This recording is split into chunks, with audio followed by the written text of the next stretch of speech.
Assalamualaikum warahmatullahi wabarakatuh. Nama saya Rika Nada Putri, NPM 19501, mata kuliah Praktik Audit Keuangan Publik. Temanya penyusunan RAPBN dan cara mengauditnya. Penyusunan RAPBN.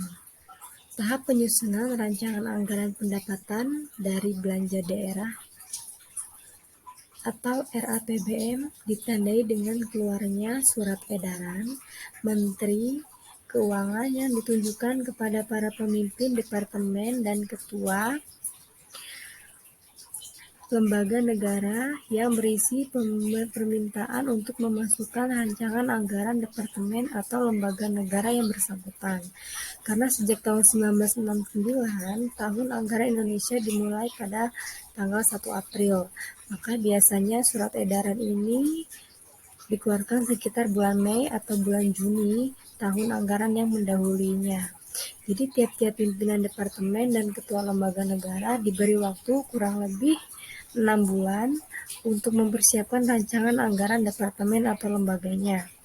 Dan karena pengaturan APBN menggunakan metode daftar isian kegiatan atau DAIK, untuk anggaran rutin dan daftar isian proyek atau DIP untuk anggaran pembangunan, maka tiap-tiap departemen atau lembaga negara harus menggunakan daftar usulan kegiatan atau DUK untuk anggaran rutin dan daftar usulan proyek atau DUP untuk anggaran pembangunan bagi masing-masing departemen atau lembaganya.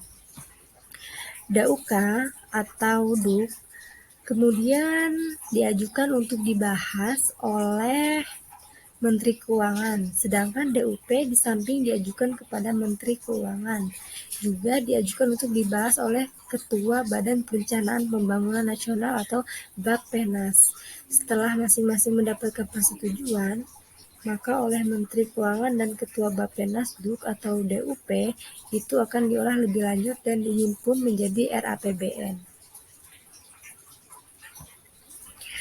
Selanjutnya, pengesahan RAPBN oleh DPR.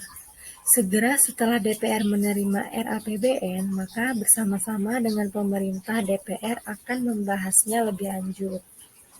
Perlu diketahui, dalam melakukan pembahasan ini, DPR memiliki hak untuk menyetujui atau menolak pengesahan RAPBN tersebut.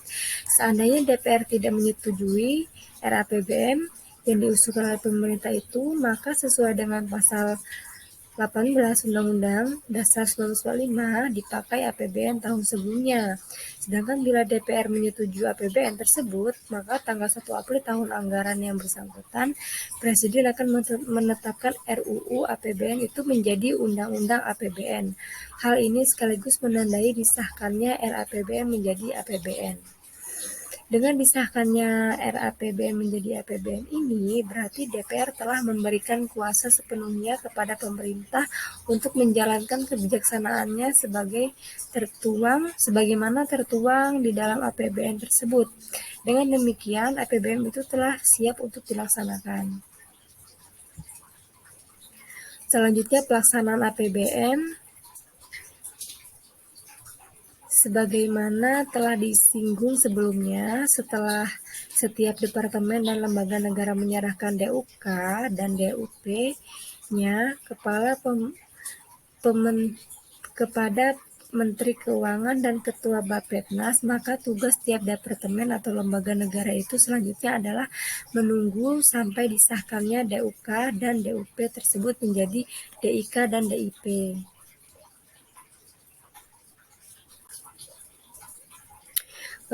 Cara mengaudit RAPBN di sini bersama-samaan dengan tahapan pelaksanaan APBN.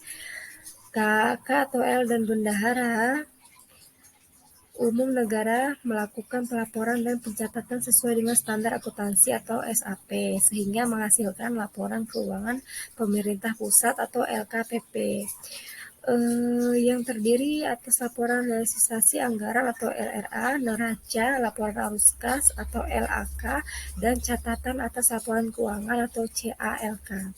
Laporan keuangan kementerian, negara, atau lembaga yang disusun oleh menteri atau pimpinan lembaga disampaikan kepada Menteri Keuangan selambat-lambatnya 2 bulan setelah tahun anggaran berakhir. Kemudian, Menteri menyusun rekapitulasi laporan keuangan seluruh instansi kementerian negara. Menteri Keuangan selaku bendahara umum negara juga menyusun laporan arus kas.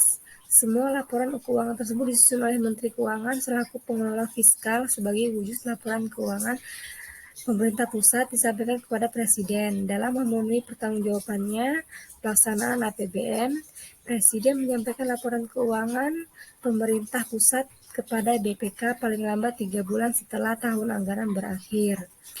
Audit di atas laporan keuangan pemerintah harus diselesaikan selambat-lambatnya 2 bulan setelah laporan keuangan tersebut diterima oleh pemerintah dari BPK.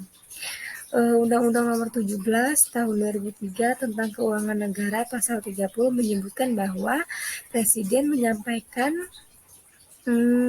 rancangan undang-undang tentang pertanggungjawaban pelaksanaan APBN kepada DPR berupa laporan keuangan yang telah diperiksa oleh Badan Pemeriksaan Keuangan selambat-lambatnya 6 bulan setelah tahun anggaran berakhir.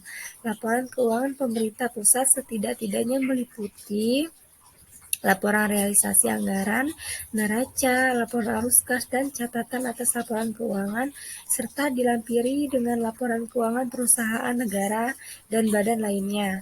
Mengenai bentuk dan isi laporan pertanggungjawaban, pelaksanaan APBN disusun dan disajikan sesuai dengan standar akuntansi pemerintah. Sekian presentasi video saya mengenai penyusunan RAPBN dan cara mengauditnya. Terima kasih. Wassalamualaikum warahmatullahi wabarakatuh.